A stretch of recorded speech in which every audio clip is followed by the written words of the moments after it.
All right, class. We are now going to dive into another one of our matter uh, unit lessons. In the previous lesson, we talked about the physical and chemical properties of matter, which is why you can still see that particular standard on the screen, which is letter D. Now we're going to talk about letter E. And the reason why these are together is because these concepts are very closely related. That's why I teach them back to back, because they have a lot to do with each other. Now we're going to be talking about, in this lesson, we're going to distinguish between changes in matter as physical, for example, a physical change, or chemical, development of a gas, formation of a precipitate, and a change in color. So those are the things that we're going to examine in this particular lesson. We're going to talk a lot about these physical and chemical changes that occur.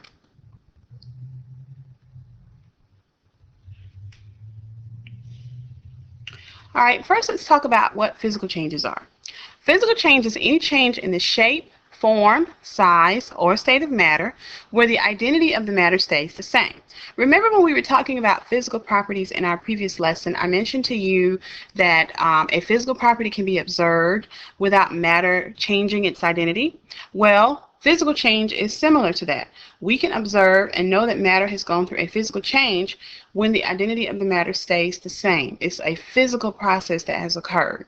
An example of a physical change would be, for example, ice cream melting. The ice cream is not changed its identity, meaning its atoms and its molecules that make up that ice cream are still the same. The only thing that has changed when ice cream melts is its state of matter. It has gone from a solid state to a liquid state. So that has not changed the identity of the matter. And when you hear me use that word, identity of the matter, that's what we're talking about. We're talking about, does that matter has its same atoms and molecules even after it goes through a change? If the answer is yes, then it's just a physical change. Cutting a watermelon into chunks. I have not changed the identity of the watermelon. All I have done is change the size of it. It has gone from a whole watermelon down into smaller pieces. Water evaporating. That's another state of matter change, when matter goes from the liquid state to the gas state. And you're not changing the identity of the water. It's going to look different, of course, but it still has those same atoms and molecules. It's still H2O. Okay? Breaking a glass into pieces. It's still a glass. It's just in pieces now, but it did not lose its identity. So that's what a physical change is. It's when matter goes through these changes, but it keeps its identity. Chemical changes, on the other hand, occurs when one type of matter changes into a different type of matter with different properties. Remember, we talked about chemical properties are the ones that we can observe only when matter goes through a change. Well, matter has to go through a chemical change in order for us to observe those chemical properties. Because when matter goes through chemical changes, it's going to be a new type of substance and it's going to have some totally different properties. Let's look at some examples of some chemical changes. Iron rusting. Okay, the whole process of rusting is a chemical reaction.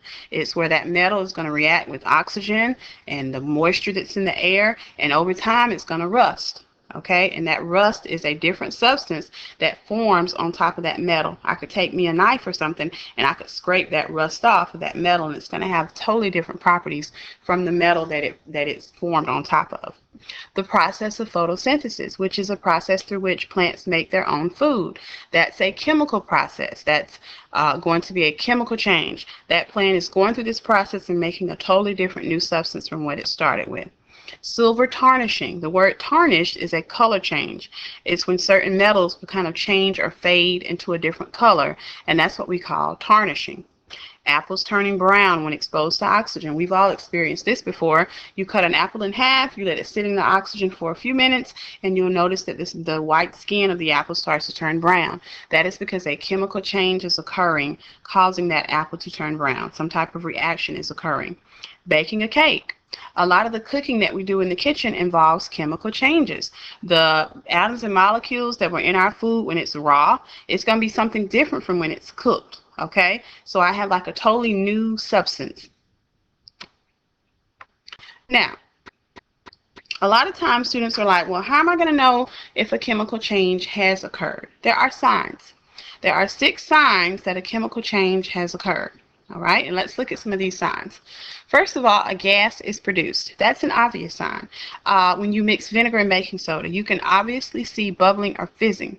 And whenever that occurs, that means some type of gas is being produced, normally carbon dioxide gas, and that is going to be a sign of a chemical change. If you have a temperature change, a lot of times if you combine substances and you notice a drastic temperature change, like something may get really warm or something may get really cold, that would also be a sign of a chemical change.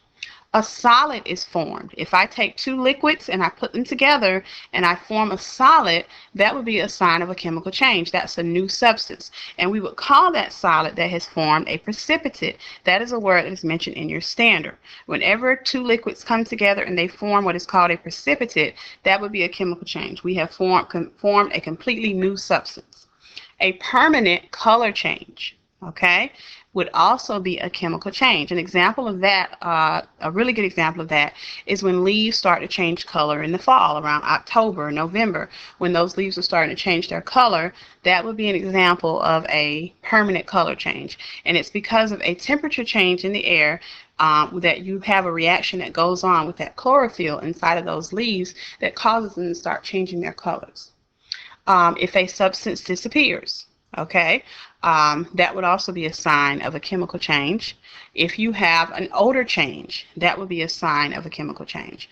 So all of these are signs that you want to look for. If you're trying to identify whether or not a change is physical or chemical, look for some of these signs to be there. And if you see some of these signs, then typically it's going to mean that some type of chemical change has occurred.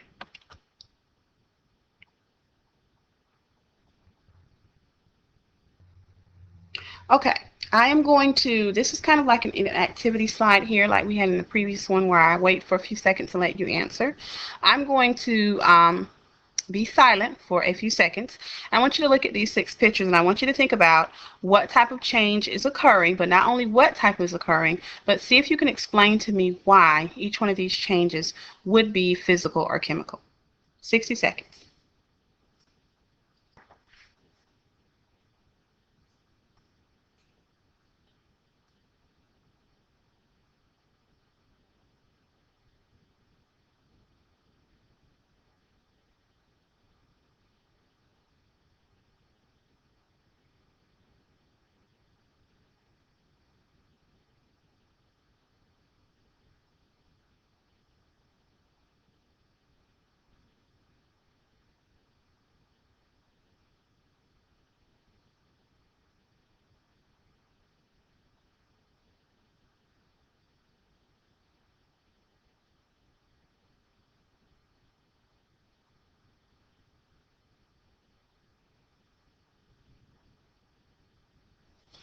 Okay, hopefully that has given you enough time to look at these pictures and determine whether or not they're physical or chemical and why.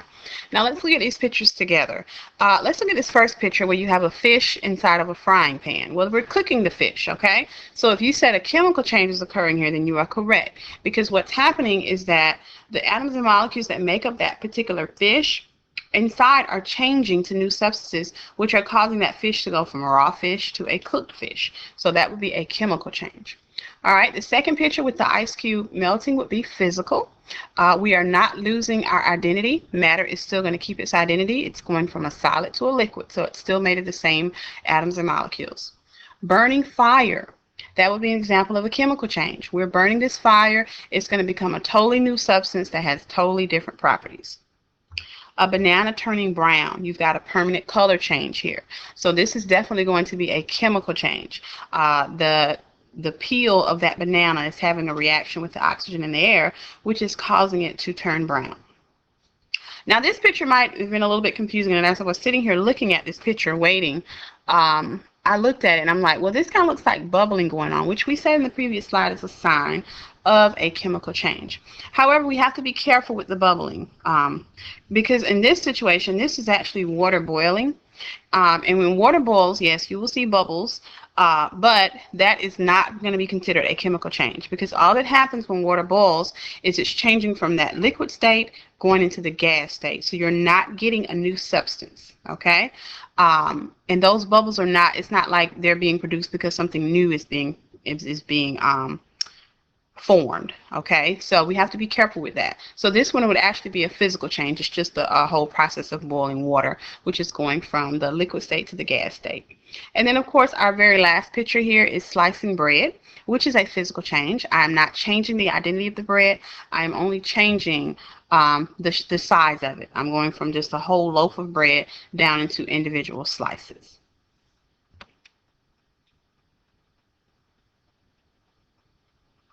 Okay, this particular slide is something that I actually want you to copy down and bring into me as an assignment that shows that you've actually watched this video lesson.